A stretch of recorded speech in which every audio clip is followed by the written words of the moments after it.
What's going on, you guys? It's your boy Cozy coming at you with round number 3 of the Top Cut Regional Online Tournament that we were in a little about over a week ago now. Now, see, the reason why we're doing it this way with the commentary and everything like that is because your boy didn't realize the Discord audio wasn't syncing up to the stream. And by syncing up to the stream, I mean, it didn't play the opponent's side of it. So now we're going to go into some more analysis of my matchup. So that way you can see kind of what my thought process was going as a Shanks player into this regional. So that way we can get some back and forth, see how everything was looking, and you guys can actually see some really great gameplay as I go into round number 3 of this regional tournament. If you enjoy these types of videos, let me know by liking this video, subscribing to the channel, and ringing that notification bell so you don't miss the next upload.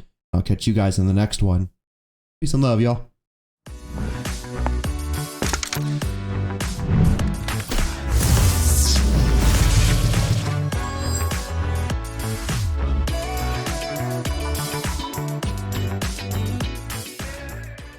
All right, and welcome into round number 3, ladies and gentlemen. This will be our first of many rounds, playing into what I felt was going to be the most popular deck in this tournament, which was the green-purple Luffy matchup, which I specifically built the Shanks deck with that leader in mind, so that way I could find a way to get over it, because like I thought, it was going to be the most popular deck at the tournament. I think it does end up winning the entire thing. I don't remember spoilers, but I mean, you'll be able to see it when we look at the finals stream, which was around number 10 of the tournament. So my thought process going into this is I played a ton of matchups, right, with the green purple Luffy leader against my boy Yellow Goofy Hat. Thanks to him, huge, great player with the Straw Hat Syndicate, by the way. And he built the leader just so that way I can get a lot of practice into this regional. And I got to say, it definitely paid off. And so now we kind of just want to go into the die roll. I believe I want to go second in this matchup, just so that way I can see Shanks one turn earlier, but as well as making sure that I stay under him in Dawn as much and as long as I possibly can. So we're going to go for our roll here. I roll Snake Eyes, so definitely going to work. So I believe he does end up taking second from me, if I'm not mistaken, which it's going to happen, right? Ultimately, kind of what my curve I want to see on is like Uda Searcher. I want to see my Divine Departures. I want to see Lucky Roo. I want to see Beckman. And of course, I want to see the 10 drop Shanks. So we're going to look at our opening hand here. I believe I keep it if I'm not mistaken. And he does take that second curve away from me, unfortunately. So we are going to go first. So ideally, I want to see like Uda. Now I want to see that 5-drop Luffy. I want to see a Divine Departure, Beckman or Rayleigh. Beckman or Rayleigh. Eventually, I want to see Stage.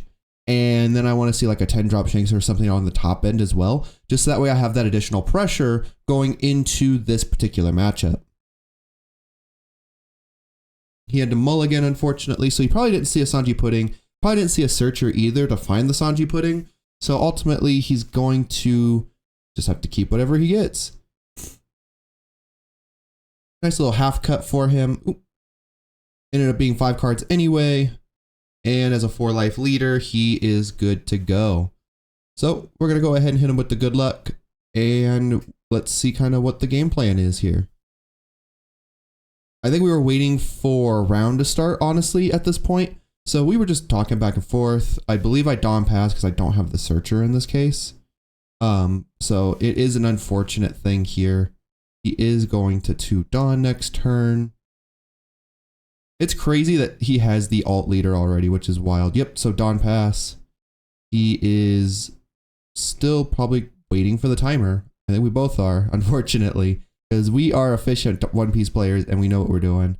Time did start. Dawn pass. Going to the green purple Luffy's first turn here. He also is going to pass. We Dawn. Draw. Just swing 5. See what he has. He's going to take the first hit, which I don't think is the right play for green purple Luffy. I mean, he does become a 6k body in the mid to late game. So, I mean, it is entirely possible for him to just go ahead and take that first life because he probably isn't predicting to take any more. But, like, what the issue is, right, is if I have bigger bodies, right, he doesn't get out of those. So sucks for him. If I swing big, he's going to play the Ronor Zoro. I believe it's Zoro Juro, the Searcher, that will grab the Sanji Pudding. He swings 5. I used leader effect. Our next turn, we're going to draw. Let's see, what do we play here? We played Hongo on our 3 Dawn because we have no removal really to get rid of it. So now we're going to play Yasop. We are going to be a 6k leader. So we're going to swing 6. He's going to take that hit as well. And then we just pass the turn back as a 6k leader. He's going to play Sanji Pudding. Use leader effect would probably be his most optimal curve, which it is. 6. He's going to Dawn -2 to restand 2. Make his leader 6,000. Using Sanji Pudding effect, to go ahead and ramp 1 back. Paying 4. Playing the Roronoa Zoro to rest the Hongo. And then he's going to swing into the Hongo, I believe. Now, ideally, if we want to be cheeky, we'll leader effect into a 2k. Leader effect 2k. Correct. I don't know why we didn't flip the button. Because that was definitely the leader effect 2k. Swings the Zoro Juro into the Hongo. Gets rid of it. So, swing 6 in the lead. We're going to take that. And then he just passes the turtle back. So like what we could do, right, is we could use Yasop to swing 7 into that Zoro Juro, giving it -1,000 to put it to 5. And then we swing into the green Roronoa Zoro to pretty much just like clear the board down. We have a huge life advantage at this point, so we don't need to push for life. We're going to play a second Yasop. That is absolutely gross. So we're going to go ahead and swing 6, 7. We're going to swing 7 into the Zoro Juro, giving it -1k, so 7 to 5. And then we were going to go 7 into 5 again with the Roronoa Zoro character, clear his board down, pass the turn on back as a 6k leader, and kind of just hope for the best. When it comes to what we can do on our next turn, that puts us to 7, I believe. No, that puts us to 9. So I'm going to go to 9. And something that is possible, right, is we push for like a Beckman play. Otama Beckman would be sick. He's going to play Stage. And just to get the draw, he's going to plus cost on any of his Straw Hat characters, which is irrelevant in a Shanks deck because it's a power control deck.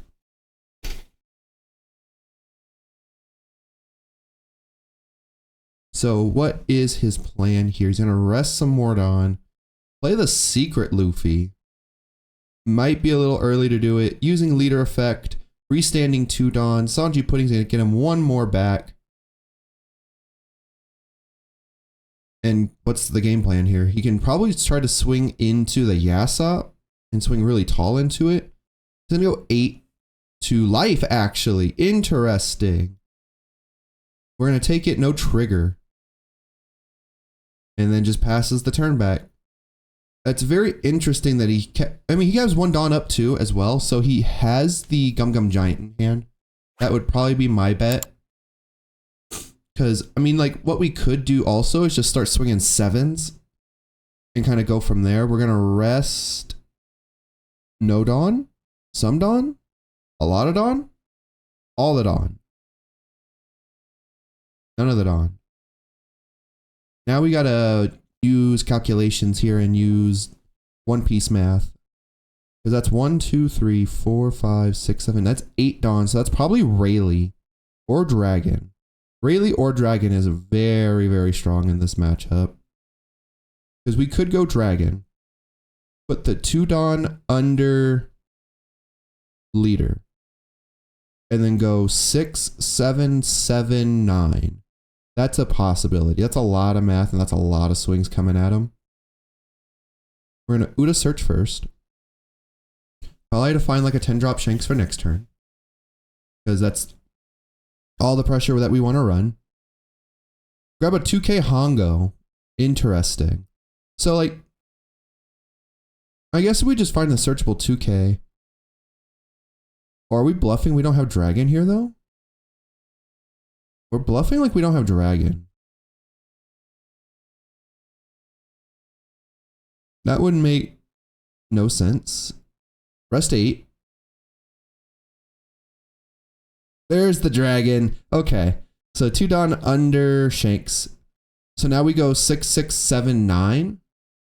Force a lot of cards out of his hand. 6. Gives us an Usohachi. 6. Gives us another Usohachi. 7. Gives us an Usohachi.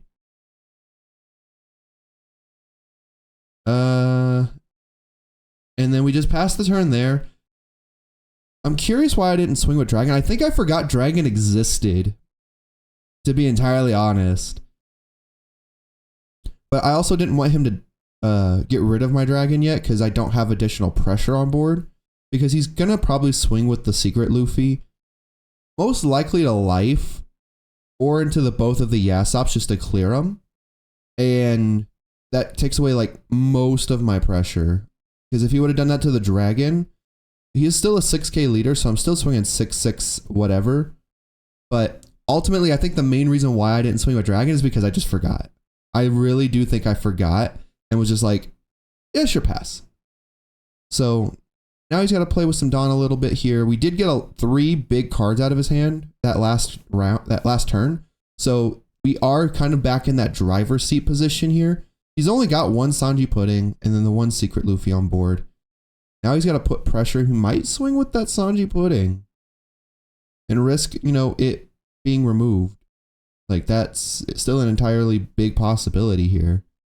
So I don't think they run that many blocker resources, especially playing it this late in the game.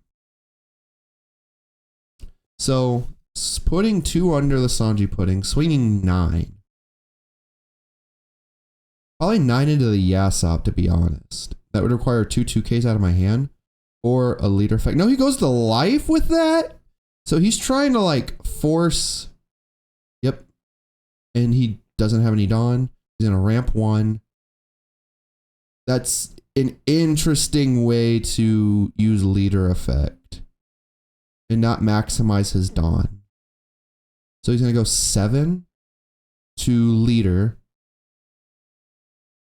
We're going to use effect, putting him down to 6, and a Hongo 2K, which he knew we had. Putting 2 Dawn, swinging 9 with the Luffy, using effect to restand and taking a life. We're going to take that life, no trigger, and swings again. Still 2 Dawn active. I still think you swing bodies here if you're the green-purple Luffy player. To be honest, you can just clear my board out. I don't think you should have went for life. Because you had 2 life. You probably have at least 1 Gum Gum Giant in hand, right? So what's the thought here? Like, what is the plan for if I play another big body? We'll just take the life. Interesting. We're going to pass. So like, we could just go like 6, 6, or yeah, we have to swing like 6, 6, 9, and then like 12 or 13 if we play Shanks or the Roger. Because we lose. If we do not go for game here, we will lose. I think that was kind of like the thought plan. We're going to rest 10. Playing double Luffy. That is an action. That's another win condition. So we start 6 to leader. Put a Dawn under Shanks. We're going for lethal. That is the plan. We are going for lethal here.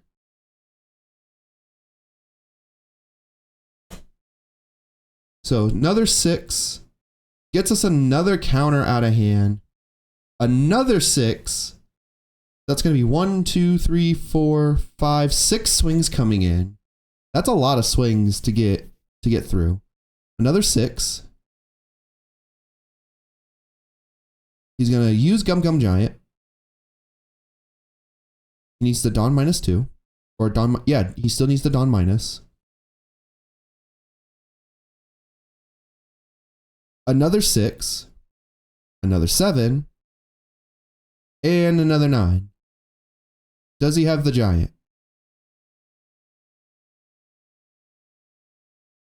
Survey says 8 and bricks. We end up getting there. So we end up taking down the green purple Luffy leader in round number 3. That is going to put us to XO going into round number 4. And I gotta say, that was exciting. That was super fun. So overall, this was a really good experience. I think this green purple Luffy player just made a couple of play mistakes on his end. But hey, you make them sometimes here and there. And so they happen. I'm excited to go into round number 4 now, going XO. So if you guys enjoyed this video, make sure you like the video, subscribe to the channel, and ring that notification bell. I'll catch you guys in the next one. Peace and love, y'all.